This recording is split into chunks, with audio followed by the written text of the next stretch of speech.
வசனத்துக்கு நேரா போவாங்க.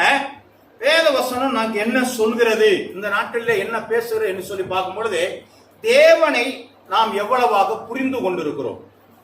நம்ம நிறைய பேர் என்ன பண்ணா, கடவுளை ஏதோ ஒரு இடத்துல வச்சுக்கிட்டு இவர் எனக்கு உதவி செய்வார், ஏன்னு கேட்டா நான் என்ன இந்த உலகத்துல படைச்சிருக்கிறார், ஆகவே எனக்கு அவர் என்ன செய்வாருங்க, உதவி செய்வார் அப்படிங்கிற ஒரு எண்ணத்தோடு கூட நாம் இருக்கலாம். அல்லது நான் கிறிஸ்தவனாக இருக்கிறேன், எனக்கு கட்டாயமாக இவர் உதவி செய்ய வேண்டும் அப்படிங்கிற ஒரு நினைவுல கூட நாம் என்ன செய்யலாங்க, இருக்கலாம். ஆனால் தேவன் எதை எதிர்பார்க்கிறார், அது யார் சொல்றாங்க அப்படின்னு சொன்னாங்கன்னா, யோவான் எழுதின புத்தகம் 5வது அதிகாரம் 39வது வசனத்தை நாம் வாசிக்க கேட்கலாம். யோவான் 5வது அதிகாரம் 39வது வசனம். வேத வாக்கியங்களை ஆராய்ந்து பாருங்கள், அதனால் உங்களுக்கு நித்திய ஜீவன் உண்டே எண்ணுகிறீர்களே, என்னை குறித்து சாட்சி கொடுக்கிறவைகளும். அப்ப என்ன சொல்றாரு, ஆண்டவர் பத்தி தெரிஞ்சுக்கணும் என்ன பண்ணணும் சொல்றாருங்க, என்ன சொல்றாருங்க, அப்ப பைபிளை நீங்க ஆராய்ந்து பார்த்தால்தான் இயேசு யார் என்பதை நமக்கு என்ன செய்யுங்க, அறிந்து கொள்ள முடியும். அப்ப வேதத்தை நான் கேளாதபடிக்கு நான் என்ன பண்றேன், என்னுடைய ஜெபம் கர்த்தருடைய பார்வையில அருவருப்பானதுன்னு சொல்லியிருக்கு.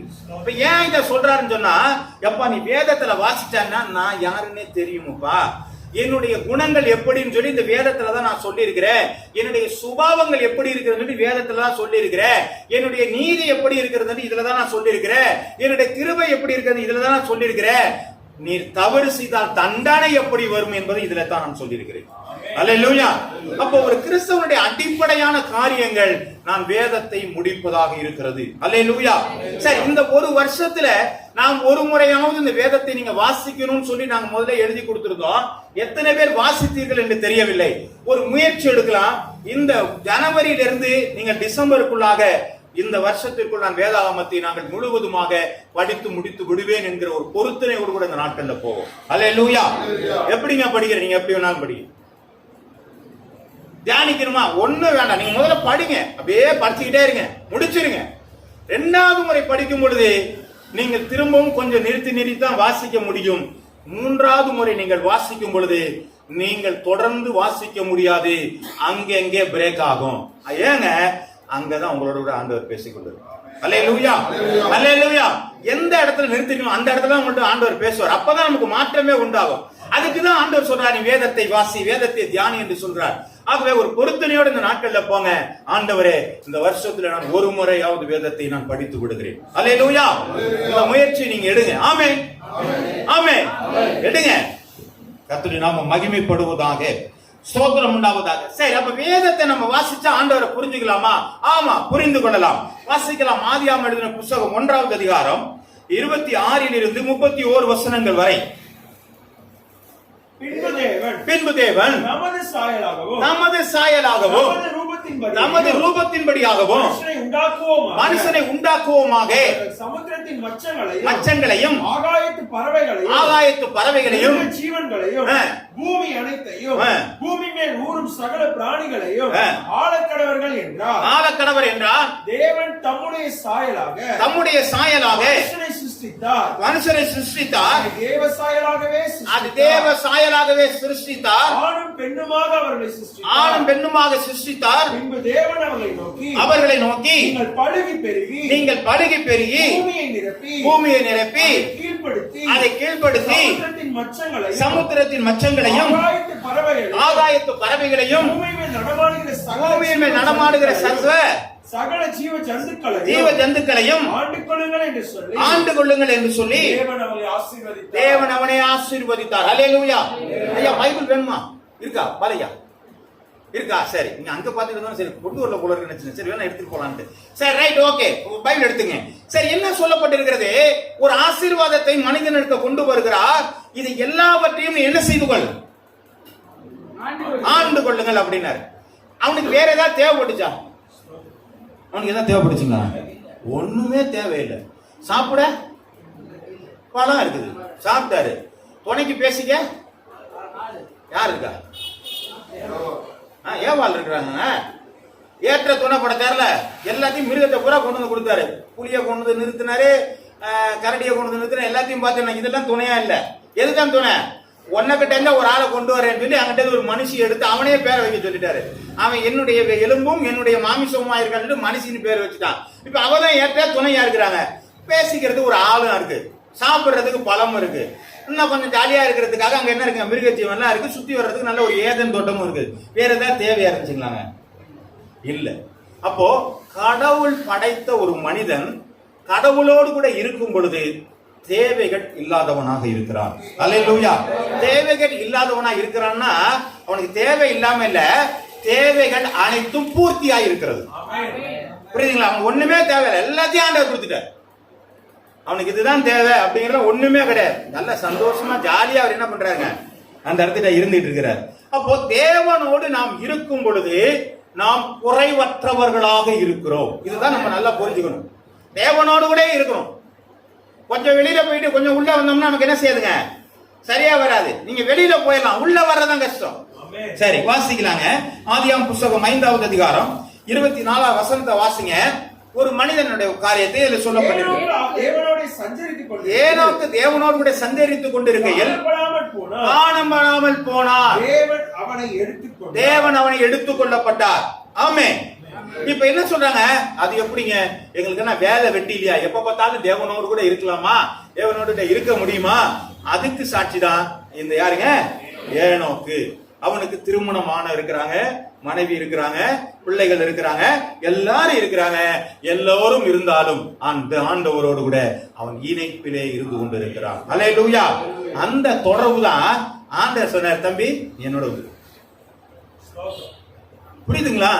ஆண்டவரோட தொடர்பு உள்ள மனிதனைத்தான் தன்னோடு கூட சேர்த்துக் கொள்ள ஆண்டவரால முடியும். அப்ப தொடர்பு உள்ள மனிதனாக அவன் மாறும் பொழுது ஆண்டவர் தன்னிடத்திலே அவனை சேர்த்து கொண்டார் என்று சொல்லி பார்க்கிறோம். சரி, ஆதியாகமம் 7வது அதிகாரம் 1வது வசனத்துல வாருங்க. இன்னொரு மனிதனை குறித்து பார்க்கலாம். நோவாவை நோக்கி, நீயும் உன் வீட்டார் அனைவரும் வேலைக்குள்ள பிரவேசியுங்கள், உன்னை முன்பாக நீதிமானாக கண்டேன். அப்ப என்ன பண்ணாங்க, தேவனோடு கூட இருக்கிற ஒரு மனிதனாக நீதிமானாக நோவா காணப்பட்டபடினாலே இந்த உலகத்திலே அழிவு வரும் பொழுது நீ என்னோடு கூட இருக்க வேண்டும் என்று சொல்லி ஒரு வேலையை உருவாக்கி அவன் குடும்பத்தை காப்பாற்றினார். அல்லேலூயா. இவங்க தான் யாருங்கன்னா தேவனோடு கூட தொடர்புள்ளார். அப்ப நம்முடைய வாழ்க்கையில காப்பாற்றப்படுதல் நம்மள்ட்ட இருக்குமா? தேவனுடைய வருகையை எடுத்துக்கொள்ளப்படுதல் அல்லது என்னுடைய வாழ்க்கையினுடைய தேவைகள் சந்திக்கப்படுகிற காரியங்கள், என்னுடைய பொருளாதார காரியங்கள், சரீர சுகங்கள், இது எல்லாமே எனக்கு தேவை என்று சொன்னால் தேவனோடு கூட தொடர்பு இல்லாத மனிதனுக்கு குறைவுள்ளவனாக தான் இருப்பான். அல்லேலூயா. எப்படிங்க? வாசிங்க. ஆதியாகமம் புத்தகம் 3வது அதிகாரம் 23 இருந்து 24 வசனங்கள் வரை. அவன் எடுக்கப்பட்ட மண்ணை பண்படுத்த தேவனாகிய கர்த்தர் அவன் ஏதேன் தோட்டத்திலிருந்து அனுப்பிவிட்டார். அவன் மனுஷனை என்ன பண்ணாருங்க, துரத்திட்டாரு. புரியுதுங்களாங்க? ஒரு மனிதன் தேவனோடு கூட தொடர்பற்ற நிலை வரும் பொழுது, அவனுடைய வாழ்க்கையில பாவங்கள் மேலோங்கும் பொழுது ஆண்டவராலே அவன் துரத்தப்படுகிறான். அல்லேலூயா. தேவ சமூகத்திலிருந்து அவன் துரத்தப்படுகிறான். அப்ப துரத்தப்படும் பொழுது அங்க என்ன நடக்குதுங்க? வாசிங்க தம்பி. அவர் மனுஷனை துரத்தி விட்டு ஜீவ விருட்சத்துக்கு போகும் வழியை காவல் செய்ய ஏதேன் தோட்டத்துக்கு கிழக்கே கேருபீன்களையும் வீசிக்கொண்டிருக்கிற சுடரொளி பட்டயத்தையும் வைத்தார். பாருங்க, அந்த இடத்துக்குள்ள என்ன செய்யக்கூடாது, திரும்பி நீ ஏதேனுக்குள்ள என்ன செஞ்சிடக்கூடாது, குடிச்சிருக்காரு. அங்கே ஒரு என்ன சொன்னாங்க, சுடரொளி பட்டயத்தை என்ன பண்ணிட்டாருங்க, குறுக்க வச்சு அதுக்குள்ள யாரும் என்ன செய்யக்கூடாது, அந்த மனுஷன் நீ இனிமே என் பக்கமே நீ வரக்கூடாது, நீ அப்படியே போயிரு. அல்லேலூயா. எவ்வளவு கஷ்டமான காரியம் பாருங்க. தேவனோடு இருக்கும்போது எவ்வளவு சந்தோஷமா இருந்தா, அந்த ஏதேன் தோட்டத்துல எதுவுமே அவனுக்கு பிரச்சனை இல்ல, அந்த ஏதேன் தோட்டத்துல எதுவுமே அவனுக்கு தேவை இல்ல, எல்லாமே அவனுக்கு கிடைத்தது. ஆனால் இப்பொழுது அந்த ஏதேன் தோட்டத்திலே புறப்படும் பொழுது என்ன நடக்குது? வாசிங்க தம்பி, 19 வாசிங்க.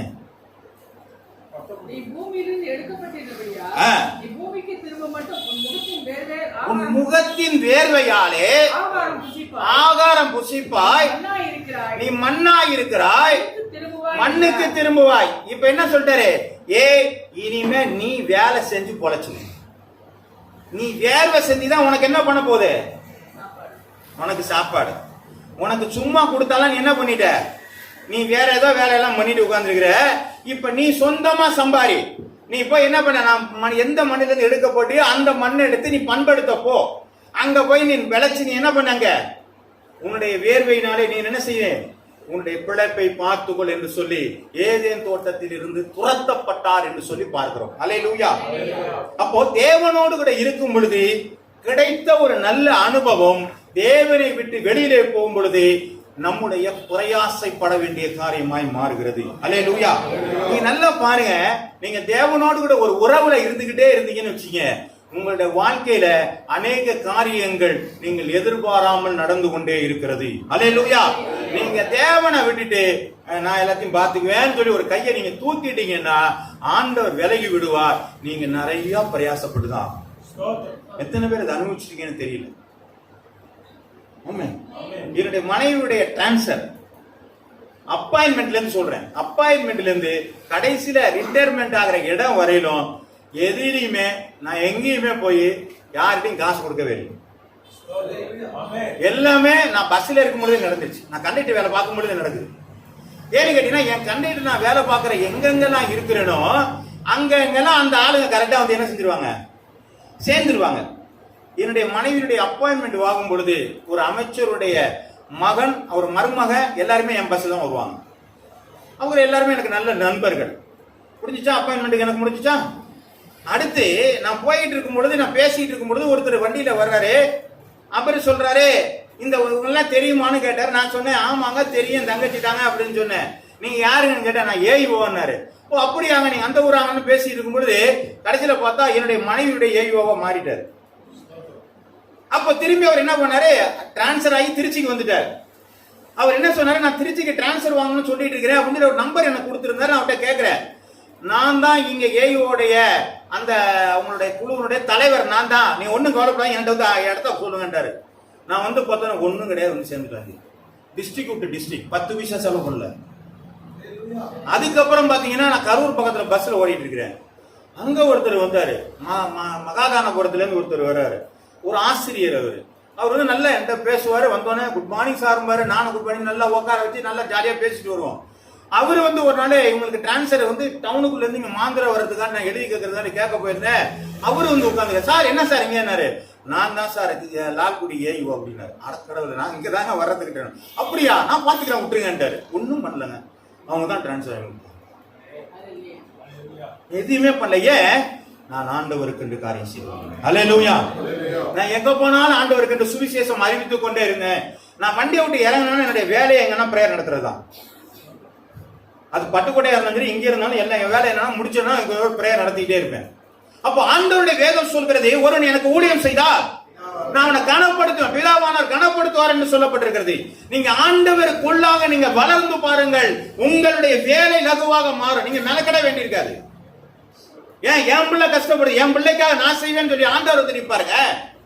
சாத்ராக் மேஷாக் மேலேருந்து கீழே குதிக்கான், என் பிள்ளை அவனை ஒருத்தரும் தொடக்கூடாது இல்லைங்களாங்க. 3 பேர் கீழே தள்ளி விட்டான், செத்து போயிட்டான். ஆனா கீழே விடும்போது தானும் அந்த இடத்துல வந்து நின்று அவருக்கு எந்த சேதமும் இல்லாதபடிக்கு தேவன் பாதுகாத்துக் கொண்டார். ஏன், அவர் கர்த்தருக்கு என்று நிற்கிறவர்கள். நீங்களும் நானும் கர்த்தருக்கு என்று நிற்போமானால் கர்த்தர் நமக்காக உதவிகளை செய்ய வல்லவராய் இருக்கிறார். நம்ம கர்த்தரை விட்டு கொஞ்சம் தூரம் போயிட்டோம்னு வச்சுக்கோங்க, படாத பாடுபடணும். நெத்தி வேர்வை நிலத்துல விழுந்துதான் ஆகணும். அது மழை பெஞ்சு என்ன பண்ணுங்க, பயிரை நினைச்சிரும் இல்லைங்களா, வறட்சி வந்து பயிரை கெடுத்துரும். அப்படி எல்லாத்தையும் கஷ்டப்பட்டு தான் நம்ம என்ன பண்ணணுங்க. விவசாயம் எப்படிதான் நினைக்கிறாங்க, நல்ல விவசாயம் வரும்போது ஒண்ணு தண்ணி வராம போயிடும், மழை வந்து கெடுத்துரும். ஏதாவது ஒண்ணு பண்ணிட்டு தான் இருக்குது. அப்ப இந்த மாதிரி எல்லாம் கஷ்டப்பட்டு தான் நம்ம நிலம் வரணும்னு சொன்னா நம்ம ஆண்டவர்கிட்ட எப்படி என்ன செய்யறாங்க, தூரமா இருக்கலாம்.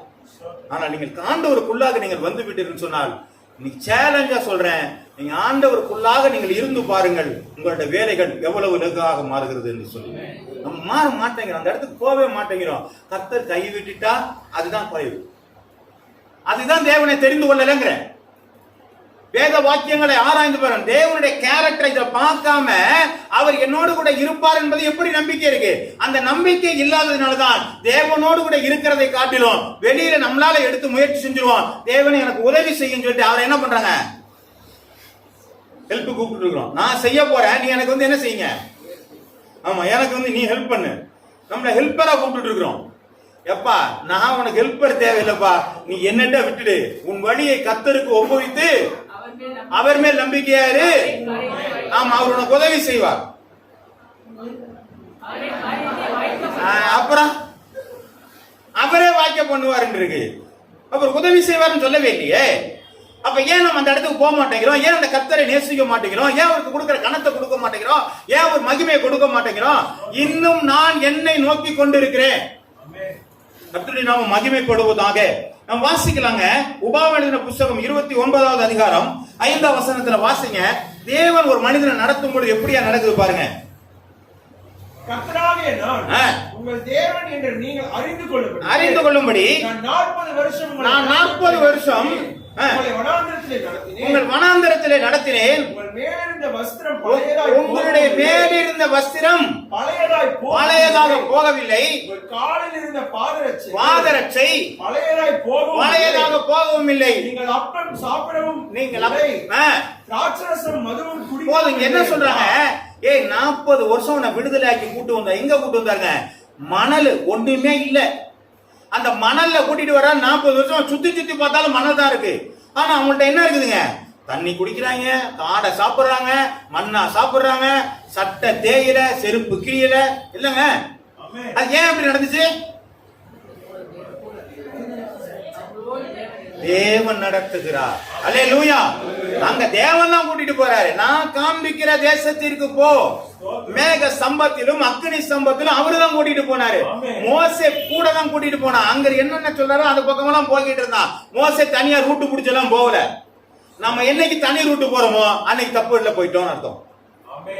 நமக்கு மேக ஸ்தம்பம் உண்டு, அக்னி ஸ்தம்பம் உண்டு. அந்த ஸ்தம்பம் தான் நம்மளை 40 வருட வனாந்தரத்தில் நடத்தியது போல நம்மளை நடத்தும்.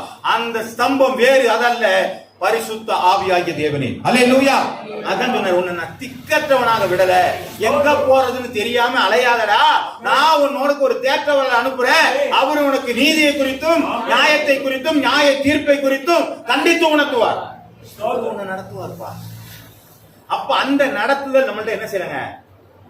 அதை விட்டுட்டு அந்த பரிசுத்த ஆவியினுடைய சத்தத்தை கேட்காம நான் ஏன் இஷ்டப்படியா போகும் பொழுது நாம் கஷ்டப்பட்டு கொண்டு இருக்கிறோம். வாசிக்கலாம். யாத்திராம புஸ்தகம் அதேதான் வருஷம் 16 மன்னாவை அவங்க பரலோகத்தின் உணவை அவர்கள் சாப்பிட்டாங்க. சரி, யோசுவா புஸ்தகம் 5வது அதிகாரம் 12வது வசனம். யோசுவா 5:12. அவர்கள் தேசத்தின் தானியத்திலே புசித்த மறுநாளிலே மன்னா பெய்யாமல் ஒளிந்தது. அது முதல் இஸ்ரவேல் புத்திரர்கள் மன்னா இல்லாமல் போயிற்று. அவர்கள் கானான் தேசத்தின் பலனை அந்த வருஷத்தின் தானே புசித்தார்கள். இப்ப என்ன நடந்துச்சுங்க? இதுல ஏதாவது விளங்குதா? இதுல ஏதாவது புரியுதுங்களா?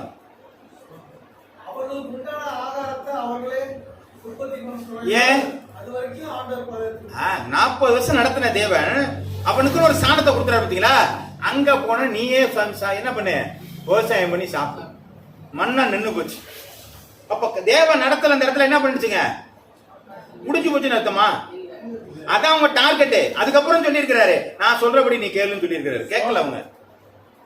அப்ப அது வரையிலும் கொடுத்தவர்கள் அவர்களுடைய பிரயாசம். அங்கே வெளியில துரத்தப்பட்டாச்சு இல்லையா?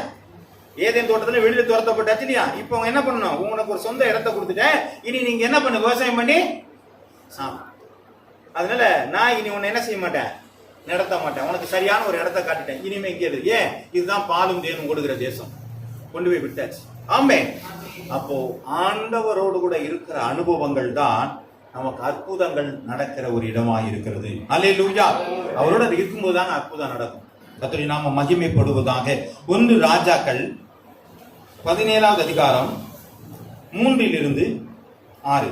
நீ இவ்விடத்தை விட்டு கீழ் திசையை நோக்கி போய் ம். யோர்தானுக்கு நேராய் உள்ள கேரித் ஆற்றலிலே ஒளிந்து கொண்டு ஆ. அந்த ஆற்றின் தண்ணீரை குடிப்பாய். ஆ. அங்கே உன்னை போஷிக்க காவலுக்கு கட்டளையிடுவேன் என்றார். ஆ. அவன் போய் கர்த்தருடைய வார்த்தையின்படியே யோர்தானுக்கு நேராய் இருக்கிற கேரித் ஆற்றலிலே தங்கியிருந்தான். தங்கி இருந்தான். காலங்கள் அவனுக்கு விடியற்காலத்தில் அப்பமும் அப்பமும் இறைச்சியும் இறைச்சியும் அப்பமும் இறைச்சியும் கொண்டு வந்தது. கரெக்டா பீக் டைம்ல கொண்டு வந்து என்ன பண்ணுதுங்க? சொன்னபடியே காலம்பரை ஒரு வாட்டி சாப்பாடு, சாயந்தரம் ஒரு வாட்டி என்ன செய்யுங்க சாப்பாடு. என்ன சாப்பாடுங்க? ஆ.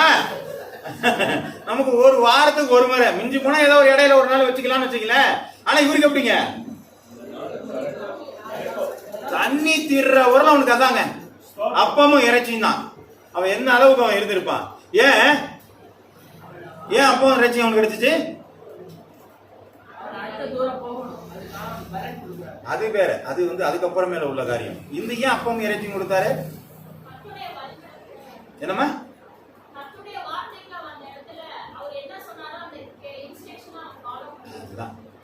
ஆண்டவர் நடத்தினாரு, அவரே கொடுத்தாரு. அவரு சொல்லும் பொழுது அவர் தான் எல்லாத்தையும் பொறுப்பு எடுக்கிறாரு. ஒரு மிலிட்டரிக்கு போயிட்டாங்க அப்படின்னு சொன்னாங்கன்னா, இல்ல ஒரு போலீஸுக்கு போயிட்டாங்கன்னு சொன்னா சம்பளம் அவங்க தான் கொடுப்பாங்க, யூனிஃபார்ம் அவங்க தான் கொடுப்பாங்க, பெல்ட் அவங்க தான் கொடுப்பாங்க, ஷூ அவங்க தான் கொடுப்பாங்க. அப்படிதானே? எல்லாமே அவங்க பொறுப்பு. ஏன்? அதுல சேர்ந்தாச்சு. இப்ப ஆண்டவர் என்ன சொல்லிட்டாரு? நான் சொல்ற இடத்துக்கு போறேன், கேரித்தாட்டில போய் ஒளிஞ்சுக்கப்பா சொன்னவர் ஆண்டவர். சொன்ன ஆண்டவர் சாப்பாடு அவர் தான் கொடுத்தாரு. ஏன்? அங்க யாரும் கொடுக்கறதுக்கு ஆள் கிடையாது. தண்ணி வத்தி போச்சு, என்னையா பண்றது? அதெல்லாம் கவலைப்படாத, நான் அடுத்த இடத்துக்கு ஒண்ணு அனுப்புறேன். ஷிஃப்ட் பண்ணிட்டாரு. எங்க போ? சாரி பார்த்து விட்டு போ, அங்க உனக்கு அடுத்த சாப்பாடு ரெடி. இதுதாங்க தேவன் நடத்துதல். நாம இந்த தேவன் நடத்தலுக்குள்ளாக நாம் அனுபவத்தை கொண்டு வந்துட்டோம்னு சொன்னா நம்முடைய வாழ்க்கையில வேற எதுவுமே நமக்கு நடக்காதுங்க. நம்ம ரொம்ப பெருசா பார்க்க மாட்டேங்கிறோம். தேவனுடைய மகத்துவத்தை நமக்குள்ள கொண்டு வர மாட்டேங்கிறோம். நம்ம ரொம்ப வேற என்னத்தையோ நம்ம யோசிச்சுக்கிட்டு நம்முடைய வாழ்க்கையில நம்முடைய பெரிய காரியங்களை தவற விட்டு கொண்டு இருக்கிறோம். ஆண்டவர் செய்கிற மகத்துவத்தை, பெரிய காரியங்களை பெரிய காரியங்களை எதிர்பார். நம்முடைய நோக்கம்லாம் பார்த்தீங்கன்னா ஹைலியா இருக்கணும். ஆண்டவர் எப்படிப்பட்ட ஆண்டவர், எனக்கு அந்த மாதிரியான ஒரு எண்ணங்களை கொடுங்க, என் வாழ்க்கையில அற்புதத்தை கொடுங்க, நான் போய் ஜோம் பண்ண அதெல்லாம் நடக்கணும். அப்படி ஆண்டவர்கிட்ட பேசாம நம்ம வேற என்னத்தையோ பண்ணிட்டு உட்கார்ந்து இருக்கிறோம். அதனாலதான் இன்னும் நம்மளிடத்திலே சில வேலைகள்ல வளர்ச்சி இல்லாமல் இருக்கிறது. பவுல் சொல்ற மாதிரி, நான் இன்னும் உங்களுக்கு பால் உண்ணவர்களாக இருந்து கொண்டு உங்களை பால் இருக்கிற இன்னும் என்ன செய்யுங்க, பலமான ஆகாரத்தை உங்களால் புசிக்க முடியவில்லை. அப்ப வளமான ஆகாரம் எப்ப கொடுக்க முடியும்னு சொன்னா, நீங்க ஆண்டவருக்குள்ளார மிலிட்டரி மாதிரி வந்து நின்னீங்கன்னா தான் உங்களுக்கு ஏற்ற காரியத்தை என்ன செய்ய முடியுங்க. இதுதான் இன்னும் பால் உணர்வுன்னு சொன்னா ஆமேன்னு சொல்றதுக்கு நம்மளால முடியலன்னு சொன்னா நம்ம லெவல் எங்க இருக்குன்னு நம்ம புரிஞ்சுக்கிறோம். ஆமே என்னங்க உண்மைதானங்க? நம்ம ஒரு ஆண்டோடைய வார்த்தை சொல்லும்போது ஆமேன்னு சொல்றா நான் என்ன செய்யலன்னு அர்த்தம். ஓ, நான் அந்த ஆமேன்னு சொல்ற அளவு கூட நான் வளரல. அப்ப நம்ம எந்த எந்த பிரசங்கம் நமக்கு கிடைக்கும்? குழந்தைக்கான இதுதான் கிடைக்கும், நமக்கு பிரசங்கம் கிடைக்கும். கொஞ்சம் வளர்ந்தாதான் பலமான ஆகாரத்தை புசிக்க முடியும், ஆண்டவருக்கு என்று பராக்கிரம காரியங்களை செய்ய முடியும். அல்லேலூயா. இப்ப நீங்க அந்த இடத்துக்கு இணைஞ்சு வரணும்னா நீங்கள் வேதத்தை புரிந்திருக்கணும், தேவனை புரிந்திருக்க வேண்டும். வாசிக்கலாம் மார்க் எழுதின புத்தகம் 16வது அதிகாரம் 20வது வசனம்.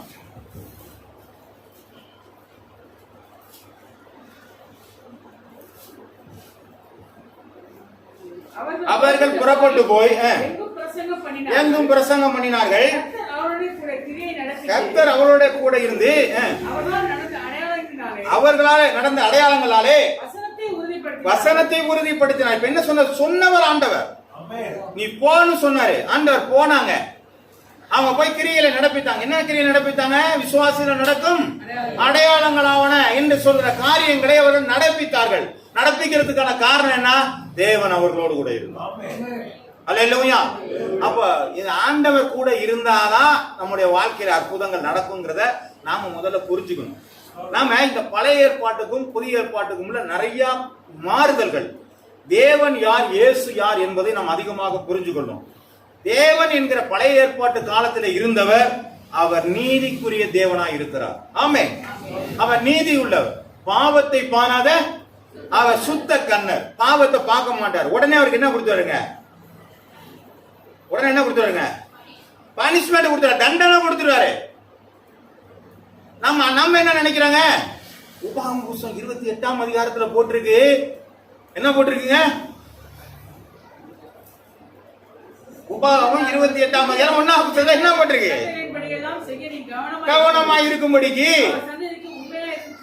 செவி கொடுப்பாயானால் மேன்மையாக வைப்பார். செவி கொடுக்கும் பொழுது உனக்கு பலிக்கும். நீ பட்டணத்திலும் ஆசீர்வாதமாய் இருப்பாய், வெளியிலும் ஆசீர்வாதமாய் இருப்பாய். உன் கற்பத்தின் கனியும் உன் நிலத்தின் கனியும் ஆடுகளின் பெருக்கமும் போதும் போதும். இதுதான் நம்ம கேட்டுட்டு இருக்கோம். அப்படித்தானுங்களே? இதுதான் பழைய ஏற்பாடு சொல்லிட்டு இருக்கு. ஏய், நான் வசனத்தை சொல்லலாம், நீ கேட்டீங்கன்னா உனக்கு ஆடு மாடு பெருகும், வீடு பெருகும், வயல் பெருகும், வரப்பு பெருகும், பிள்ளைங்க பெருவாங்க, எல்லாம் பெருக்கம் பெருக்கமா வரும். இதை விட்டுட்டீங்கன்னா உனக்கு எல்லாமே சாபமா வரும். இதுதான் நீதி. அப்ப நம்ம என்ன சொல்றோம்? நான் கற்பனைக்கு நான் கீழ்ப்படுகிறேன், ஆண்டவர் எனக்கு ஒரு பெருக்கத்தை தாரும். ஆனா புதிய ஏற்பாட்டுல சொல்லியிருக்கு, உனக்கு உபத்திரம் உண்டு, திடங்கொள், நான் இந்த உலகத்தை ஜெயித்தேன். இப்ப நம்ம வேற இடத்துக்கு வந்துட்டோம். இப்ப நம்ம என்ன பண்ண கூடாதுங்க? அந்த மாதிரியே பார்த்துட்டு இருக்க கூடாது. இங்க இயேசுநாதர் வேற ரூட்ல இருக்கிறாரு. அவருக்கு என்ன இருக்குன்னு சொன்னா, இயேசுநாதருக்கு கிருபை இருக்கு. அதனால நம்மள்ட்ட என்ன இருக்குங்க? நம்முடைய வாழ்க்கையில அந்த தண்டனை இல்லை, மன்னிப்பு இருக்கிறது. புரிஞ்சுக்கிட்டீங்களா? அப்ப பழைய ஏற்பாட்டுக்கும் புதிய ஏற்பாடும் நிறைய வித்தியாசம் இருக்குது. நாம புதிய ஏற்பாட்டுல இருக்கிறோம். பழைய ஏற்பாட்டுல இருக்கிற போல நம்ம பலி செலுத்துற ஆள் இல்ல. அங்க போய் நான் ஒரு பாவம் செஞ்சானா பலி செலுத்தணும், பாவம் செஞ்சா பலி செலுத்தணும் சொன்னா நம்ம வீட்டுக்கு பின்னாடி என்ன பண்ணிருக்கணுங்க? ஒரு பெரிய மந்தையை கட்டி வச்சிருக்கணும் இல்லைங்க? தப்பு பண்ண ஒன்ன ஒரு ஆடு, தப்பு பண்ண ஒரு ஆடு ரெடி, அப்ப நம்ம ரெடியா இருக்குது. அப்ப நம்ம என்ன வேணாலும் செய்யலாம். அப்படி ஒருத்தர் பிரசங்கம் பண்ணிட்டு இருக்கிறாரு. ஆண்டவர் பாவத்தை எல்லாம் மன்னிச்சுட்டாரு. இயேசு கிறிஸ்துவின் ரத்தம் சகல பாவங்களை நீக்கி ஆமா நம்மளை சுத்திகரிக்கும். அதனால நீ முன்ன செஞ்ச பாவம், பின்ன செஞ்ச பாவம், இனிமே செய்ய போற பாவம் எல்லாத்துக்கும் சுமந்துட்ட. நீ பிரச்சனையே இல்லப்பா, நீ ஒண்ணு பரலவன் தான் உனக்கு அடுத்த நெக்ஸ்ட். சூப்பரா இருக்குல்ல? நல்லா இருக்கு. ஆனா போய் சேர மாட்டோம். ஏன்னா பைபிள் அப்படி சொல்லல, அவர் தான் சொல்லி தெரியுறார். சரி, ஹைப்பர் கிரைஸ், சரி சோத்திரம், அது எப்படியே இருந்துட்டு போகுது. சரி, அப்ப என்ன பண்றாங்க? இந்த பழைய ஏற்பாடு காலங்களை கொண்டு நாம் செய்யாதபடிக்கு புதிய ஏற்பாட்டிலே தேவனுடைய இயேசு கிறிஸ்துவையும் அவருடைய கிருபையையும் அவர் பாவ மன்னிப்பையும் அவருடைய உபதேசங்களை நாம் புரிந்திருப்போமானால் இவ்வுலக வாழ்க்கையிலே நாம் என்ன செய்ய வேண்டும் என்பதை நாம் அறிந்திருக்க முடியும். அல்லேலூயா. பழைய ஏற்பாடு புத்தகத்தை வச்சுக்கிட்டே நான் ஆண்டவர் அதை சொன்னார், இதை சொன்னாரு, 10 கட்டளைகளை சொன்னாருன்னு சொல்லி நம்ம என்ன செய்யக்கூடாதுங்க? 10 கட்டளைகளை நிறைவேற்றிக்கலாமா? நமக்கு ஆண்டவர் முதல்ல ஒரே ஒரு கட்டளை தான் கொடுத்தாரு. என்ன கட்டளை கொடுத்தாரு?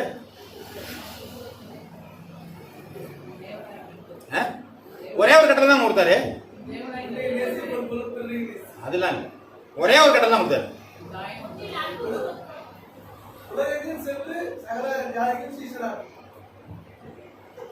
கனியை சாப்பிடாது, ஒண்ணுதான் கொடுத்தாரு. அதை செய்யாததுனால அதுக்கப்புறம் தப்பு பண்ணிக்கிட்டே இருந்தான். 10 கட்டளை கொடுத்து பார்த்தாரு, பத்த மாட்டேன்ருச்சு. உடனே கூப்பிட்டாரு மோசண்டே எல்லாத்தையும் எழுதி வை. 613 பிரமாணங்களை கொண்டு வந்துருச்சு. ஏன்னா எல்லாம் ஞாபகம் வச்சுக்க முடியாது. அப்ப புத்தகமா மாத்தி கொடுத்துட்டாரு. ஏன் நீ என்னென்ன பண்றிய எல்லாத்துக்கும் இங்கதான் இருக்கு மாற்றங்கள். அப்ப இதைதான் எழுதி கொடுத்தாரு. ஒரு கட்டளை நிறைவேற்றினாலும் இவ்வளவு பெரிய புத்தகம் நம்ம கையில வந்து ஒரு கட்டளை நிறைவேற்ற என்ன பண்ணுங்க? நமக்கு புத்தகமும் தேவையில்லை, ஒன்னும் தேவையில்லை, ஜாலியா இருந்திருக்கலாம். சரி, சோத்திரம் விட்டு போச்சு, அப்புறம் என்ன பேச்சு விடுவோம். சரி, அப்ப என்ன பண்ணா, அப்ப தேவன் என்பவர் நீதி உள்ளவராய் இருக்கிறார். அவர் தண்டனைக்குரிய காரியங்களை செய்து கொண்டிருக்கிறார். உடனடியா தண்டனை, கண்ணுக்கு கண், பல்லுக்கு பல், கையை வெட்டானா கையை வெட்டு, அதுதான் அவருடைய தண்டனை. இன்னைக்கு அப்படி கொடுக்க முடியுங்களாங்க?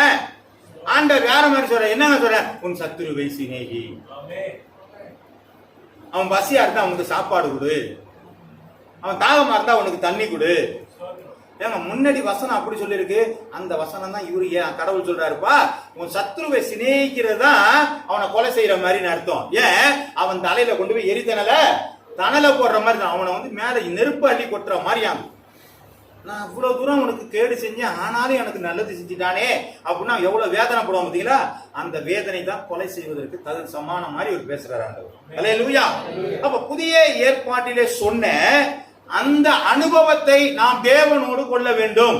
இதைத்தான் ஆண்டவர் சொல்லிக்கிட்டே இருக்கிறார். வாசிக்கலாம் யோவான் எழுதின புத்தகம் 14வது அதிகாரம் 6வது வசனம் சொல்கிறது, வாசிங்க. அதற்கு இயேசு, ஆ. நானே வழியும் சத்தியமும் ஜீவனுமாயிருக்கிறேன். நான் என்னை அல்லாமல் ஒருவனும் பிதாவினிடத்தில் என்ன செய்ய முடியாது. வர அப்ப என்ன சொல்ற, நான் தான் வழி, நான் சொல்றதை தான் நீ கேட்கணும். முடிஞ்சிச்சாங்க. அப்போ தேவன் என்கிறவர் அந்த நாட்களிலே தண்டனைக்குரியவராய் இருக்கிறார், நீதிக்குரியவராய் இருக்கிறார்.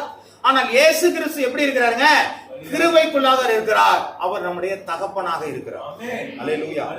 ஒரு தகப்பனுடைய அன்பு அவரிடத்திலே இருக்கிறது, பாசம் அவரிடத்திலே இருக்கிறது, நேசம் அவரிடத்திலே இருக்கிறது. அததான் சொல்றாரு, நானே வழி, என்ன ஃபாலோ பண்ணுப்பா, நான் சொல்ற வழியில வா. அப்போ அவர் வழியிலே நாம் நடக்கும் பொழுது நம்முடைய காரியங்களை யார் வாய்க்க செய்வா. அப்ப இதுதான் அவர் சொல்றாரு, ஆண்டவர் சொன்னது தானே, நான் சொல்றபடி நீ செய்யி, நான் உன் கூட இருப்பேங்கிறாரு. இப்ப அவரே சொல்லிட்டார், நான் தான் வழி, என் பின்னாடி வாண்டார். ஆனா என் வழி எப்படி இருக்குங்க, கொஞ்சம் இடுக்கமா தான் இருக்கணும், சிலுவை தூக்கிட்டு தான் வந்தாகணும். ஏங்க முன்னாடி சொன்னீங்க நல்லா பழம் கொடுப்பீங்க, மாடு கொடுப்பீங்க, ஆடு கொடுப்பீங்க அப்படின்னு. இந்த ஆடு கொடுக்குறவனே பார்த்துட்டு இருந்தோம்னா இன்னைக்கு அம்பானியும் அதானியும் தான் எங்க போகணுங்க, வரலாம் போக முடியும். ஏன்னா அவங்க தானே ஐஸ்வர்யவான். இப்போ பணக்காரலாம் இருக்க ஆண்டவர் ஆசீர்வதிச்சு வச்சிருக்கிறாருங்க. அப்ப ஆண்டவர் ஆசீர்வதிச்செல்லாம் பரலோகம் போவாங்களா? பணக்காரங்களாம் ஆசீர்வாதம் போவாங்களா? அப்ப ஏழைகள்லாம் நரகத்துக்கு போயிடுவாங்களா? அப்படியும் இல்லை. ஏழைகள்லாம் பரலோகம் போயிடுவாங்களா? அப்படியும் இல்லை. ஆண்டு என்ன சொல்றாருங்க, நான் வழி, எனக்குள்ள வந்தீனா உனக்கு எல்லாமே நான் கொடுப்பேன். அப்ப தேவனுடைய வழி எப்படிப்பட்டது வாசிக்கலாம். யாக்கோபு எழுதின புஸ்தகம் 3வது அதிகாரம் 3 - 6 வசனங்கள் வரை. 3 ஒரு 3-4 மட்டும் கூட வாசிக்கிறேன், போதும் வாசிங்க. 3 நமக்கு கீழ்ப்படிபடிக்கு அவர்களின் வாழ்வை கடிவாளம் போட்டு அவர்களுடைய முழு சரீரத்தையும் திருப்பி நடத்துகிறோம். எதை நடத்துறாங்க? எதோட முழு சரீரத்தை? குதிரையோட முழு சரீரத்தை எப்படி நடத்துறாங்க? கடிவாளம் போட்டு நடத்துறோம். ஏன்னா வேற எங்கேயும் போயிடக்கூடாது. அது கண்ணுல எல்லாம் என்ன பண்ணுவாங்க, கண்ணடக்கம்னு ஒண்ணு போட்டு வச்சிருப்பாங்க, அப்படி மூடி வச்சிருப்பாங்க. ஏன்? நேராதான் பார்த்துட்டு போகணும். இந்த பக்கம் இழுத்தா இந்த பக்கம் திரும்பணும், இந்த பக்கம் இழுத்தா இந்த பக்கம் திரும்பணும். ஏன்? அது வேற ரூட்டு மாறிடக்கூடாதுன்னு ஒரு கடிவாளத்தை வச்சு நம்ம திருப்பிக்கிட்டு இருக்கிறோம். இன்னும் சொல்றாங்க, கப்பல்களை பாருங்கள், அது மகா பெரியவைகளாய் இருந்து அடிபட்டாலும் யோசிக்கும் இடம் எதுவோ ஒரு சிறிதான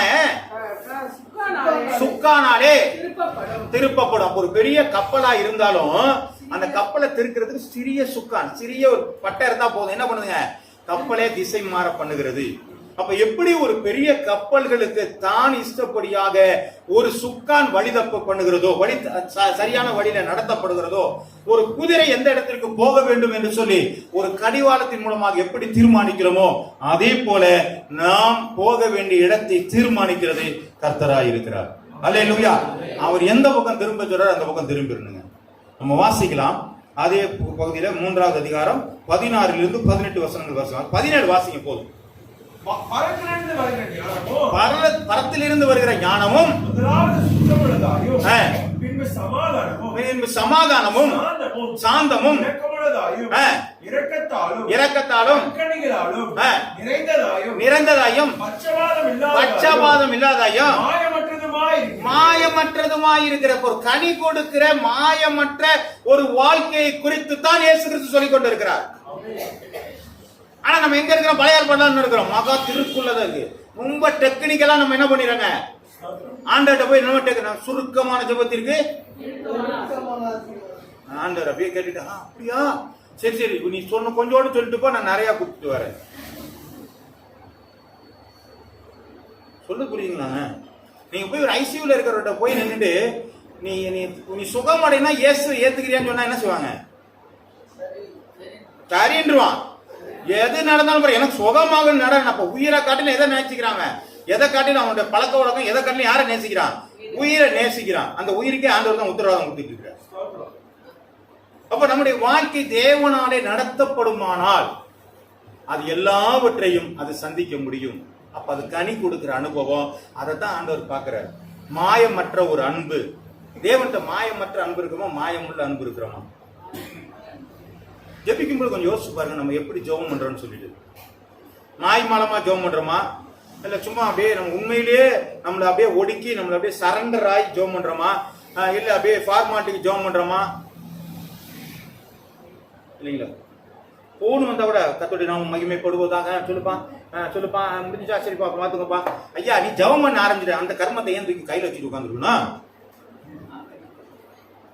நீ ஆண்டவருக்கு நேரம் கொடுத்ததுக்கு அப்புறம் எதுக்கு செல்போனு அதையும் பக்கத்துல ஒண்ணு வச்சிருக்கணும்? அதை ஆஃப் பண்ணி போட்ட வேண்டியது, இல்ல தூரம் எங்கேயாவது போட்ட வேண்டியதானே? அப்ப உலகத்தோடும் வாழ வேண்டும், தேவனோடு கூட வாழ வேண்டும் என்கிற எண்ணம் நம்மிடத்தில் இருக்குமானால் ஒரு நாளும் தேவனுடைய ஆசீர்வாதத்தை சுதந்திரித்துக் கொள்ள முடியாது. அவர் நடத்துதல் என்ன? நான் என்ன எண்ணி வேற தேவனை உண்டாக்க வேண்டாம். நீங்க அவரை மட்டுமே நீங்க பிடிக்கணும். அதை தாண்டி ஒண்ணு கையில தூக்கி வச்சுக்கிட்டு இதுவும் எனக்கு தேவைன்னு சொன்னா போய் சேர முடியாதுங்க. இது கொஞ்ச நேரத்துல நம்ம நேரத்தை பூராத்தையும் முடிங்கிருது. நீங்க பேசும்போது ஜபத்தை தான் ஆரம்பிப்பீங்க.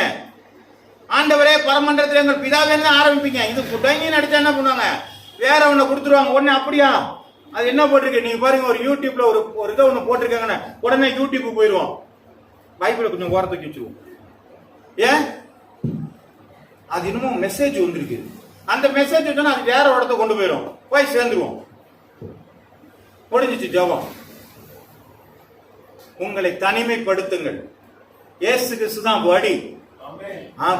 சீசர்ல கூப்பிட்டு சொல்றாரு, எப்பா நீங்க கொஞ்ச நேரம் விழித்திருங்கப்பா, நான் போய் ஜெபம் பண்ணிட்டு வரேன். என்னைக்கா கூட சேர்ந்து ஜெபம் பண்ணாருங்களாங்க? தனியா போய் அதிகாலையில வேலையை ஜெபம் பண்ணிட்டே உட்கார்ந்துருக்காரு. அவருக்கு என்ன தேவை?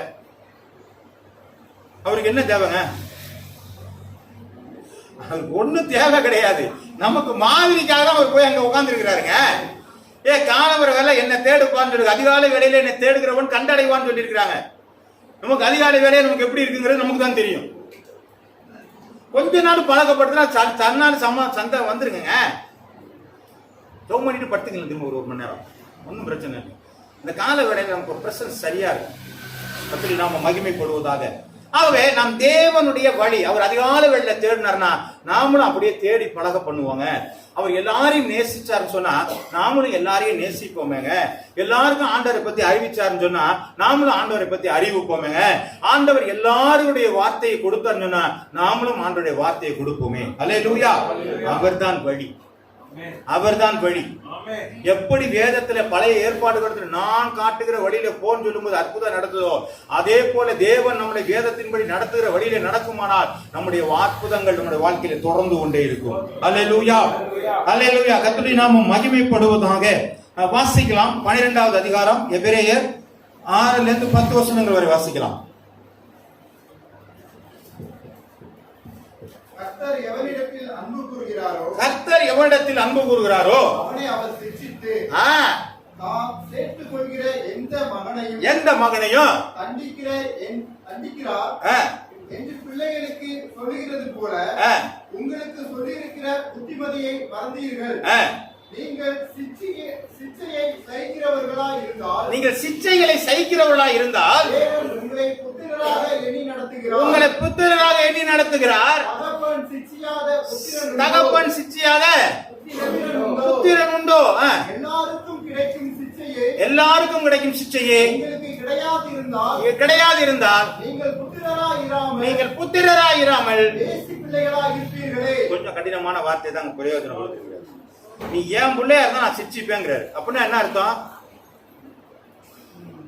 கொத்தனார் கட்டணம் கட்டிட்டு வருவாரு, செங்கல் வச்சு வரிசையா கட்டிட்டு வருவாரு. கொஞ்சம் தூரம் கட்டிட்டு வந்து என்ன பண்ணாருங்க, இந்த மணி இது தொங்கு ஒண்ணு தூக்கு நூல் அதை கொண்டு வச்சு பாப்பாரு. எங்கேயாவது கொஞ்சம் முன்ன பின்ன வந்தா என்ன பண்ணுவாருங்க, மட்டை படைத்து ஒரு சாத்து மட்டுன்னு ஒரு சாத்து சேர்த்து என்ன பண்ணாரு, சரியா போம்பாரு. இதுதான் தந்தை. இததான் அவர் என்ன செய்யறாருங்க, நமக்கு சொல்றாரு, இதைதான் செய்யறாரு அவரு. எங்கேயாவது தவறும் பொழுது ஆண்டவர் சில சிக்ஷைகளை நமக்கு செய்யறார். ஒரு சின்ன அடி கொடுக்கிறாரு. நம்ம பிள்ளைங்க தவறு பண்ணுனா நம்ம அடிச்சு கொள்றோமா? இல்ல. ஒரு ஒரு பரிசுன்னு பிரம்பை கையாடாதவன் பிள்ளைக்கு பையனாகிறான், நீ அடிப்பதினாலே அவன் சாகான். அப்படிதான் பைபிள் கொடுக்குது. நம்ம அடிச்சு கொள்றாலும் இல்ல, அது இன்னைக்கு நடக்குதுங்க, இன்னைக்கு நடக்குது அது மாதிரி. ஆனா பைபிள் சொல்ற நேரத்தில் நடக்கல. அப்ப என்ன பண்ண, நீ பெரம்ப கையாளதான் பிள்ளைக்கு பாய நான் சொல்லுன்னு ஒரு அடி அடிச்சுன்னா அந்த பொண்ணு அந்த பிள்ளை செய்யவே செய்யாது. ஆனா அது நான் செல்லம் கொடுத்து நாங்க வளர்க்கும் பொழுது அது என்ன பண்ணுங்க, அது இஷ்டத்துக்கு தான் போகும். ஆனா ஆண்டவர் சொல்றாரு, நான் சில வேலைகளை உங்களை சிக்ஷிப்பேன், காரணம் நீ என்னுடைய பிள்ளை என்று சொல்லி. அல்லேலூயா. இதுதாங்க புதிய ஏற்பாடு அனுபவம். இதுதான் இயேசுனுடைய அனுபவம். இதுதான் பாவ மன்னிப்புடைய அனுபவம். நான் 2 அடி அடிச்சுதான் அவனை திரும்பி கொண்டு வருவேன். பவுல சும்மா விட்டாருங்களா அவன்? நீ வாப்பா நான் உன்னை ரட்சிக்கிறேன் அப்படின்னு சொல்லி கூப்பிட்டாரா? ஓட்டு தள்ளினாரு. அப்பதான் தெரிஞ்சிச்சு அவனுக்கு, கண்ணே தெரியல. ஆண்டவரே நீர் யார்? உனக்கு நல்லா தெரியணும். நீ என்ன எதிர்த்து நிக்கிற. முள்ளில் உதைக்கிறது கடினம். நீ முள்ள போய் உதைச்சிடுவியா? நீ என்ன உதைச்சிட்டு நிக்கிற, நீ உன்னால கடினம் பண்ணாரு. உடனே சரண்டர். என்ன செய்ய சித்தமாயிருக்கிறீர். அப்ப இதுதாங்க ஆண்டவர் சொல்ற காரியம். அப்ப நம்முடைய வாழ்க்கையில ஆண்டவர் சிச்சைகளை எதுக்கு கொடுக்கிறார்னா, அந்த சிச்சை செஞ்சதுனாலதான் அவர் இன்னைக்கு 14 நிருபங்கள் நமக்கு எழுதி கொடுத்தாரு. உலகம் பூரா அவர் என்ன பண்ணாரு, சபையை அவரால் உருவாக்க முடியும். அந்த சிச்சை ஒரு கண்ணு தெரியாம போகலன்னு வச்சுங்க, அவர் பாட்டுக்கு போய் என்ன பண்ணுங்க, எல்லாரையும் புடிச்சு கொண்டு போய் ஜெயில போட்டு தெரிஞ்சுக்கிட்டு இருப்பாரு இல்லைங்களா? அவரை பிள்ளையாக ஏற்றுக்கொண்டார். அதனால 2 தட்டு தட்டி, நீ நம்ம பிள்ளையா வந்துரு, நீ வேற பிள்ளையா இருக்க கூடாது அப்படின்னு சொல்லி கொண்டு வந்தார். அப்ப நான் ஆண்டவருடைய பிள்ளையா இருந்தால் சில வேலைகளிலே நம்மை தண்டிப்பார். அல்லேலூயா. அந்த தண்டனை நமக்கு வலிக்குமே தவிர நம்மளை பாதிக்காது. இதுதாங்க புரிஞ்சுக்கணும். அதுதான் தகப்பன். நமக்கு வலிக்கும், ஆனா என்ன பண்ணாதுங்க, பாதிக்காது. கர்த்தரை நாம் மகிமைப்படுவதாக. இதுக்கு ஒரு உதாரணமா ஒரு காரியத்தை வாசிக்கலாம். லூக்கா எழுதின புத்தகம் 15வது அதிகாரம் 11 ஒரு சில வசனங்களை வாசிங்க. இன்னும் அவர் சொன்னது, ஒரு மனுஷனுக்கு 2 குமாரர் இருந்தார்கள். அவர்களில் இளையவன் தகப்பனை நோக்கி, தகப்பனே, ஆஸ்தியில் எனக்கு வரும் பங்கை எனக்கு தர வேண்டும் என்றான். அந்தபடி அவன் அவர்களுக்கு தன் ஆஸ்தியை பங்கிட்டு கொடுத்தான். சில நாளைக்கு பின்பு இளைய மகன் எல்லாவற்றையும் சேர்த்துக் கொண்டு தூர தேசத்துக்கு புறப்பட்டு போய் அங்கே துன்மார்க்கமாய் ஜீவனம் பண்ணி தன் ஆஸ்தியை அழித்து போட்டான்.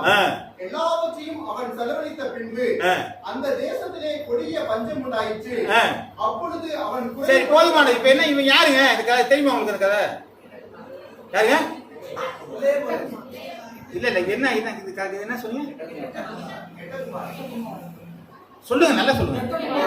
கெட்ட குமாரன் கதை இல்லைங்களா? யாரு கெட்ட குமாரன்? இளையவன் கெட்ட குமாரன். அதுதான் வாசிக்க போறோம். 15 17 வாசிங்க. அதுக்கு எவ்வளவு கெட்டவன் எவ்வளவு மோசமானா இருந்தான்னு பார்க்க போறீங்க. வாசிங்க. அந்த தேசக்குடியன் ஒட்டி கொண்டான். ஏன்னா அவன் எல்லா வீட்டுல கூட செலவு பண்ணியாச்சு. அப்பாட்டே வாங்கினது கூட என்ன பண்ணியாச்சுங்க, செலவு பண்ணியாச்சு. இப்ப ஒண்ணு இல்ல, போய் வேலை பார்க்கதே ஆகணும். போறாரு. அன்றிகளை மேய்க்கும்படி இவர் நல்ல ஒரு ஐஸ்வர்யான ஆளு. எதை மேய்க்க போயிட்டாருங்க? பண்ணி மேய்க்க போயிட்டாரு. எதனால? அப்பா விட்டு போனதுனால. அதை ஞாபகம் வச்சுங்க. அது அந்த இடம் தான் வேணும். அப்பா விட்டு போனதுனால இவர் எங்க போயிட்டாருங்க? பண்ணி மேய்க்க தான் போனாரு. பண்ணிக்கு ஒரு அனுபவம் இருக்கு தெரியுங்களா? எப்போதுமே அதுக்கு வானம் தெரியவே தெரியாது. ஏன்? அது மேலே பார்க்க முடியாது. இப்படியே தான் போயிட்டே இருக்கும். ஒரு நாள் வானத்தை பார்க்கும். எப்ப? அடிச்சு தலைகளை தூக்கிட்டு போவாங்க சாகடிக்கு. அப்பதான் ஓஹோ உலகம் இவ்வளவு பெருசா இருக்குதா. இன்னொரு வேடிக்கையான ஒரு காரியத்தையும் சொல்லிட்டு நான் அப்புறம் போனா நல்லா இருப்பேன்னு நினைக்கிறேன். ஒரு மனிதனுக்கு ஒரு இடத்துல நான் கேட்கும்போது அழகா சொன்னாரு, ஒரு மனிதனுக்கு 4 முறை அவனுக்காக பிரசங்கம் பண்ணுவார்கள். ஒரு மனிதனுக்காக இப்ப நான் இருக்கேன்னா எனக்கு 4 முறை பிரசங்கம் பண்ணுவாங்களாம். எனக்காகவே. அந்த எனக்காகவே இருக்கிற பிரசங்கத்தை 4 முறை நான் கேட்க மாட்டேன். சொல்ல புரியுதுங்களா? முதல் பிரசங்கம் நான் குழந்தை பிறந்து போது என்னுடைய பிரதிஷ்டை. அப்ப என்னால என்ன செய்ய முடியாது? என்ன பண்ணுவீங்க? நான் கேட்க முடியாது. 2வது எனக்கு திடப்படுத்தல். இது பொதுவா சொன்னதுனாலதான் நான் சொல்றேன், நமக்கு இது சம்பந்தம் இல்லை. 2வது திடப்படுத்தல ஒரு பிரசங்கம் பண்ணுவாங்க. அங்க இருக்கிற போதகர் திடப்பட்டு பண்ணுவாங்க. அப்ப அந்த பையனுக்கு என்ன தெரியாதுங்க? புரியவே புரியாது. Very good. அதான் புரியவே புரியாது. 3வது வாட்டி ஒரு பிரசங்கம் பண்ணுவாங்க. கல்யாணத்தை அன்னைக்கு பண்ணுவாங்க. மூடே இருக்காது. புரியுதுங்களா? முடியுப்பா என்ன சொல்லி இதெல்லாம் முடிச்சுட்டு போங்க அப்புறம் பாத்துக்கலாம்பா. அப்ப மூடே இருக்காது. அப்போ என்ன பண்ண மாட்டான். 4வது பிரசங்கம் முடிஞ்சதுக்கு அப்புறம் பண்ணுவாங்க. அப்ப நம்மளால என்ன பண்ண முடியாது? கேட்கவே முடியாது. இப்ப இப்படிதான் நமக்கு பண்ற பிரசங்கம் நம்மளால கேட்கவே முடியாத நிலை நமக்கு வருது. ஆனா பிரசங்கம் கேட்கப்படும் பொழுதே நாம் கேட்டுக்கொள்வது நல்லது. ஆமென். ஆமா, கொரோனா எல்லாம் வருதுன்னு சொல்றாங்க, மாத்துங்க. அதனால நம்ம ஆண்டவருக்குள்ளாக, ஆண்டவரே எங்கள்கிட்ட யாருடைய அந்த அணு வரக்கூடாதுன்னு ஜெபத்தோட கூட இருங்க, அதில் நாம மகிமைப்படுவதாக. அவர் என்ன பண்ணாரு, ஆண்டு தகப்பனுடைய வார்த்தையை கேளாதபடிக்கு போகிற மனிதன் பன்றியின் தபிட்டுக்கு ஆசைப்படுகிற ஒரு நிலை அவனுக்குள்ள வந்தது. இப்ப வாசிங்க 15-17. அவனுக்கு புத்தி தெரிந்தபோது என்ன பண்ணுச்சுங்க? அப்ப அவனுக்கு புத்தி தெளிந்தது. தகப்பனுடைய கூலிக்காரர் இருக்கிறது, நான் பசியினாலே சாகிறேனே, நான் எழுந்து என் தகப்பனிடத்திற்கு, தகப்பனே. இப்ப எங்க போறாரு இவரு? திரும்ப அப்பா கிட்ட தான் போறாரு. அப்பா கிட்ட இருக்கும் பொழுது எனக்கு சந்தோஷம் இருந்தது. இந்த பண்ணி மேய்க்கிற தவிர என் வேலைக்காரன் கூட இவ்வளவு நல்லா சாப்பாடை சாப்பிட்டு இருப்பான், எனக்கு அது கூட லாய்க்கு இல்லாம போயிட்டேனே. இப்ப நான் என்ன பண்றேன், எனக்கு புத்தி தெரிஞ்சு போச்சுப்பா. நான் அப்பா விட்டு வெளியில வந்தது தப்பு, அப்பாவுடைய வார்த்தையை கேட்காத தப்பு, அப்பாவுடைய வார்த்தைக்கு கீழ்ப்படியாத தப்பு, அப்பாவுடைய நிழலிலே இருக்காத தப்பு என்பதை உணர்ந்து புத்தி தெளிந்தவனாக இப்ப என்ன பண்றான், நேர அப்பாட்ட போயிட்டான். வாசிங்கம்மா. என்ன சொல்றான் பாருங்க, அப்பாவுக்கு தான் கீழ்ப்படிலாம். என்ன சொல்றான் பாருங்க, வரத்துக்கு விரோதமாகவும் உமக்கு முன்பதாகவும் நான் என்ன செஞ்சிட்டேன். ஆமா, இப்பதான் உனக்கு வசனமே ஞாபகம் வருது இல்லீங்களா? அப்பா உனக்கும் நான் விரோதம் பண்ணிட்டேன், அந்த அப்பாவுக்கும் நான் என்ன பண்ணிவிட்டேன், தப்பு பண்ணிட்டேன். வாசிங்க 18-19.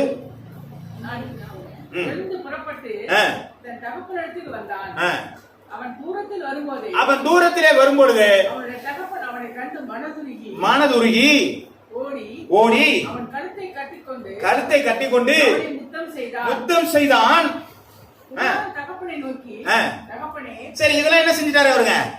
கட்டி கொண்டா உடனே என்ன பண்ணிட்டாரு, வேலைக்காரனை கூப்பிட்டாரு, மோதிரம் மாத்து, சட்டைய மாத்து, ஏய் கடாலாம் அட்ரா, பிரியாணி போடு. என்ன பண்ணிட்டாருங்க? புரியுதுங்களா? தகப்பனிடத்துல திரும்பி வந்து விட்டான் அந்த பிள்ளை. அப்ப தகப்பனுக்கு என்ன இருக்குங்க? மிகப்பெரிய சந்தோஷம் காணப்படுகிறது. இதுதான் தகப்பனுடைய அனுபவம். இன்னைக்கு ஓல்டு டெஸ்டமெண்ட்ல நீங்க பாத்தீங்கன்னா ஒரு தகப்பனாக அல்ல, தேவனா இவரை பார்க்கும் பொழுது நீதி பெற தண்டனைக்குரிய காரியங்கள் நடக்கிறது.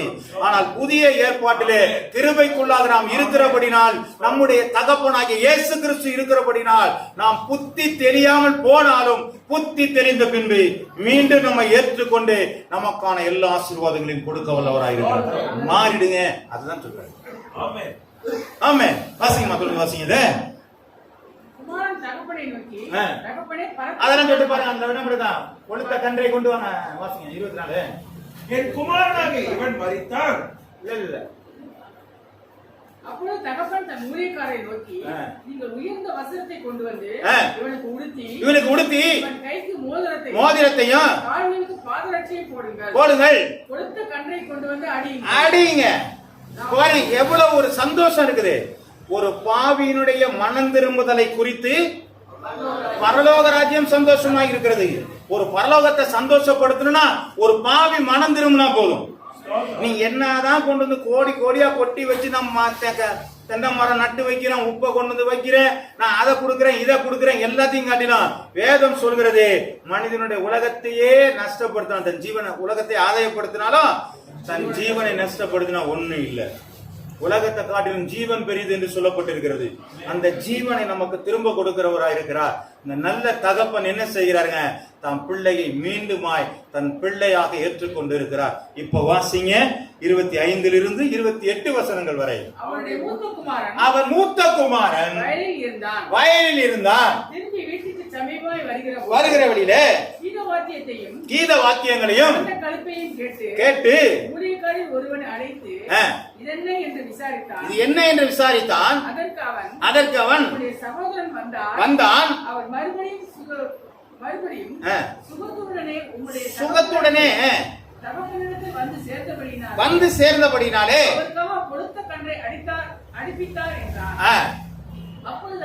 அப்பொழுது அவன் கோபமடைந்து எங்க போலங்க, எங்க உள்ள யார் இருக்கா? அப்பா கிட்ட இவன் என்ன பண்ணல, போகல. இவன் யாரு?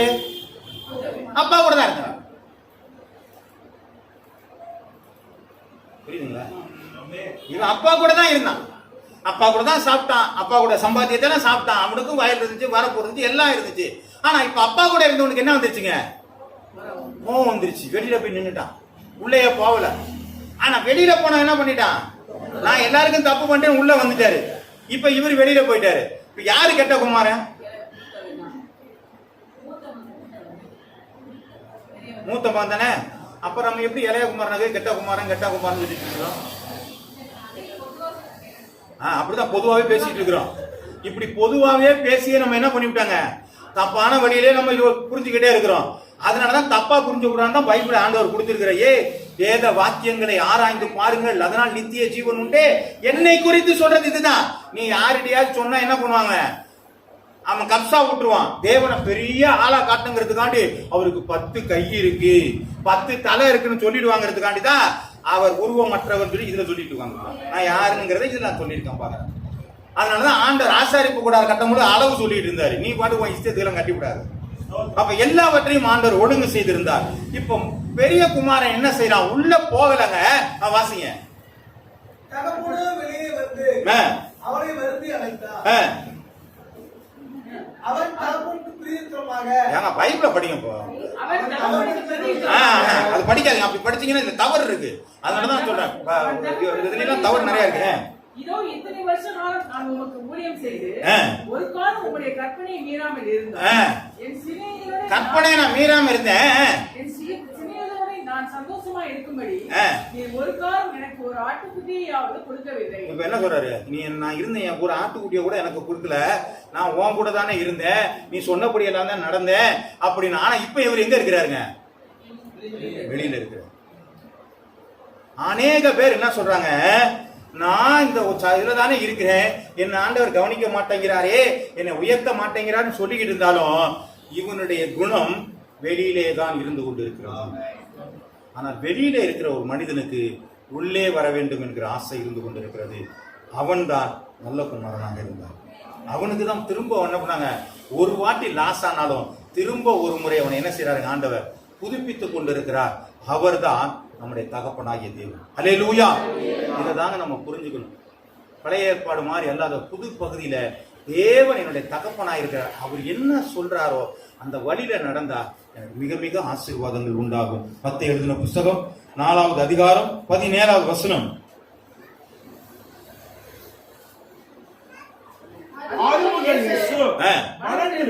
மனம் திரும்புங்கள், பரலோகராஜ்யம் சமீபித்திருக்கிறது. இதான் ஆண்டவர் முதல்ல சொன்ன வார்த்தை என்னங்க? மனம் திரும்புங்கள். அப்ப நம்மளாம் இதை பார்த்து என்ன சொல்றாருங்க ஆண்டவர்? மனம் திரும்புங்க. நம்மகிட்ட என்ன இருக்கு? நாங்க ஏற்கனவே மனம் திரும்பிட்டோம்னாரு. எங்க சபைக்குள்ள இருந்துட்டு நான் மனம் திரும்பிட்டோம்னாரு. ஆனா இப்ப அங்க உள்ளவங்க என்ன சொல்லிட்டு இருக்காங்க? நான் கூட இருந்தேன், எனக்கு அதை கொடுக்க மாட்டேங்கிறேன், இது கொடுக்க முடியும், இங்க உள்ளவன் தான் பேசிட்டு இருக்கிறான். ஆனால் பாவி ஒருத்தன் உள்ள வரும்போது என்ன சொல்றாங்க? நான் தப்பு பண்ணேன்னு ஒருத்தன் உள்ள வர பாருங்க, அவன் தான் ஆசீர்வதிச்சுட்டு இருக்கிறான். அப்ப உள்ள இருக்கிற ஆளுக்குள்ளேயும் நமக்குள்ள என்ன இருக்கணுங்க? ஜாக்கிரதையாக இருக்கிறது நல்லது.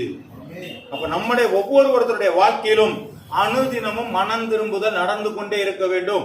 ஏதோ ஒரு வழியிலே நான் மாமிசத்துக்குரியவராக இருக்கிறான், நான் ஆவி பலம் உள்ளதா, ஆனா மாமிசம் நமக்குள்ள என்ன இருக்குங்க? ரோமர்ல வாசிக்கிற மாதிரிங்க, நான் நன்மை செய்ய அறிந்திருந்தும் செய்யாதபடிக்கு என் உள்ளத்திலே ஒரு பாவ பிரமாணம் இருந்து கொண்டே இருக்கிறது. ஆகவே நம்ம அன்னன்னைக்கு எங்கேயாவது கொஞ்சம் ஸ்லிப் ஆயிருவோம். ஆனா அதுக்குதான் ஆண்டவர் சொல்றாரு, நீங்க அனுதினமும் நீங்கள் புதுப்பித்துக் கொள்ளுங்கள். அதனாலதான் ஆண்டோட கிருபை நம்மளோட கூட இருக்குது. அதனாலதான் நம்ம தப்பிச்சுக்கிட்டு இருக்கிறோம். ஆமே. அதனாலதான் பழைய ஏற்பாடு துர்க்கிரியைக்கு தக்க தண்டனை சீக்கிரம் நடவாதபடினால் மனுபுத்திரனுடைய இருதயம் பொல்லாங்க செய்ய துணிகரம் கொண்டுள்ளது. வசனம் யாராவது படிச்சிருக்கீங்களா? பாருங்க, எடுத்து படிச்சு பாருங்க ஒரு நாளைக்கு. புரியுதுங்களா? என்ன திருப்பூர் வாட்டி சொல்லுங்க. துர்க்கிரியைக்கு தக்க தண்டனை சீக்கிரம் நடவாதபடியினால் மனுபுத்திரன் இருதயம் பொல்லாங்க செய்ய இடத்துல துணிகரம் கொண்டுள்ளது. எனக்கு உடனே தண்டனை கிடைச்சா நான் வாயை பத்தி பேசாம இருப்பேன். மூச்சு சத்தம் போடான்னு சொல்லி சத்தம் போட்டு அடி விட வேணா விடுவாங்க. அப்படி ஆண்டவர் இப்ப ஏசுநாதர் சொல்லியிருந்தா நம்முடைய வாழ்க்கை சரியா இருந்திருக்கும். ஆனா அவர் கிருபையா இருக்கிறதுனாலதான் இன்னைக்கு நம்ம என்ன பண்றாங்க? நம்ம துணிகரமான காரியங்கள் நமக்குள்ள வந்து கொண்டிருக்கிற சோத்திரம். கர்த்தர் நம்மளை ஆசீர்வதிப்பா. நம்ம இன்னும் கீழ்ப்படிஞ்சிருவோம். ரோமர் எழுதின புத்தகம் 8வது அதிகாரம் 9வது வசனம். தேவனுடைய ஆவி உங்களில் வாசமாய் இருந்தால் கிறிஸ்துவனுடைய ஆவி உங்களில் வாசமாய், இதாங்க வழி, நான் தான் வழின்னு சொன்னாரே, அந்த ஆவி உங்களிடத்திலே இருந்தால் நீங்கள் மாமிசத்திற்கு உட்படாமல். அப்ப மாமிசத்தின் கிரிகள் என்ன என்பது நமக்கு தெரியும். மாமிசத்தினுடைய வாழ்க்கை எப்படிப்பட்டது என்பது தெரியும். அந்த மாமிசத்திற்கு உட்படாமல் ஆவிக்குட்பட்டவர்களாய் இருப்பீர்கள். கிறிஸ்துவனுடைய ஆவி இல்லாதவன் அவருடையவன் அல்ல. அப்ப கிறிஸ்துவனுடைய ஆவி, ஆண்டவராகிய இயேசு கிறிஸ்துவினுடைய தகப்பனாகிய ஆவி என்னிடத்திலே இருக்குமானால் நான் அவருடையவனாக இருக்கிறேன். அது அல்லாதபடிக்கு நான் அவரோட கூட இருக்கிறேன்னு சொன்னாலும் நான் வெளியில தான் நிக்கிறேன். ஆமென். மாறுவோம். கர்த்தர் பெரிய காரியங்களை செய்வார். நமக்கு சில ஸ்லிப் இருக்கதான் செய்யும், எங்கேயாவது போகும்போது வழுக்கதான் செய்யும், கல் இடறதான் செய்யும். ஆனா இதெல்லாம் தாண்டி தான் நம்மள ஆண்டவர் நடந்து வர சொல்லி இருக்கிறாரு. மேகம் போன்ற திரளான சாட்சிகள் நம்மை சூழ்ந்து கொண்டிருக்க பாரமான யாபத்தையும் தள்ளிவிட்டு அப்படி என்ன போட்டுருங்க, அவர் ஓட்டத்தை துவக்கிறவரும் முடிக்கிறவருமா இயேசு கிறிஸ்து நோக்கி என்ன செய்வாங்க, பொறுமையோடு ஓட கடவா. தடுமாறி விழுந்துடாம பத்திரமா வந்து சேர்ந்துருப்பா அப்படிங்கிறாரு. அதனால அவர் வழியில போவோம், நல்ல தகப்பனுக்கு கீழ்ப்படிந்து நடப்போம். கர்த்தர் எல்லா வகையிலும் நமக்கு உதவி செய்வார். நீங்க ஆண்டவரை மட்டும் ஓடி பாருங்க, உங்களோட வாழ்க்கையில அனுதினமும் அற்புதங்கள் நடக்கும். கர்த்தர் பெரிய காரியங்களை செய்வார். தலைகள் தாழ்த்தி சோமனுமா.